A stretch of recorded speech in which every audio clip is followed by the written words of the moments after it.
Hi hello నేనండి మీ అరుణాని. ఈరోజు నేనైతే ఏబిసి జ్యూస్ అయితే చేస్తున్నానండి. అవునండి. ఏ అంటే యాపిల్, బి అంటే బీట్రూట్, సి అంటే క్యారెట్. ఈ మూడిటితో ఈరోజు నేనైతే జ్యూస్ చేస్తున్నాను. చూసేయండి మరి.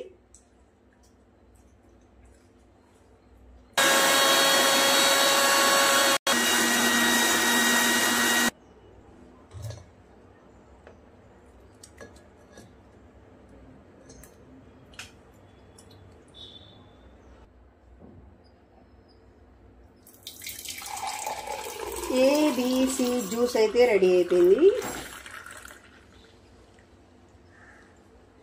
హెల్దీ అండ్ టేస్టీ జ్యూస్ అండి. దీనిలోకి నేనైతే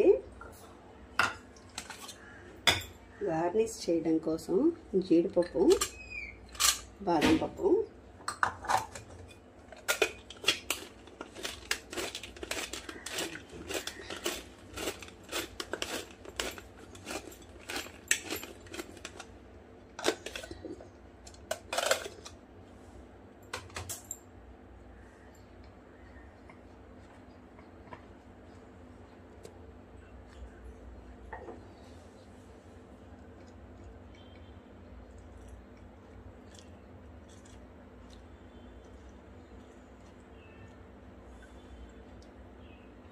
ఏబిసి జ్యూస్ అయితే రెడీ అయిందండి. కావాల్సిన వాళ్ళు దీంట్లో తేనె వేసుకోవచ్చు. నాకైతే అవసరం లేదు. క్యారెట్లో స్వీట్ ఉంటుంది, బీట్రూట్లో కూడా స్వీట్ ఉంటుంది, యాపిల్లో కూడా స్వీట్ ఉంటుంది. కాబట్టి హనీతో అయితే పని ఉండదు. కావాలి ఫ్లేవర్ కోసం, టేస్ట్ కోసం అనుకున్న వాళ్ళు హనీని కూడా యాడ్ చేసుకోవచ్చు. ఈ జ్యూస్ అయితే మాత్రం చాలా హెల్తీగా ఉంటుంది, చాలా టేస్టీగా కూడా ఉంటుంది. 3 రోజులు 4 రోజుల నుంచి విజయవాడలో బాగా విపరీతమైన ఎండలండి. ఆ ఎండలకి ఫస్ట్ నీరసం వచ్చేస్తుంది. అస్సలు గాలి ఉండట్లేదు. బాగా చెమటలు, నీరసంగా ఉంటుంది.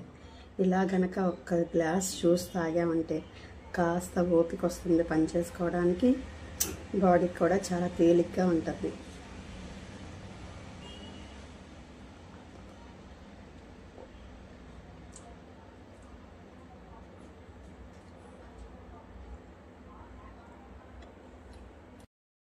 సారీ జ్యూస్ అయితే బాగుంది, జ్యూస్ తాగేశాను.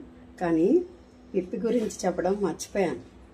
ఈ పిప్పిని వేస్ట్ చేయకుండా చెట్లకి మొదట్లో వేస్తే చాలా మంచిగా పెరుగుతాయండి. చాలా మంచిది కూడా వాటికి. నేనైతే వేసి చూపిస్తాను, రండి మీరు చూసేద్దరు. కానీ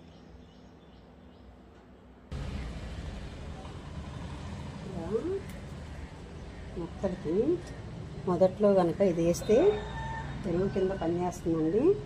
మనం వాటర్ పోస్తాం కదా ఈవినింగ్ అయ్యేసరికి,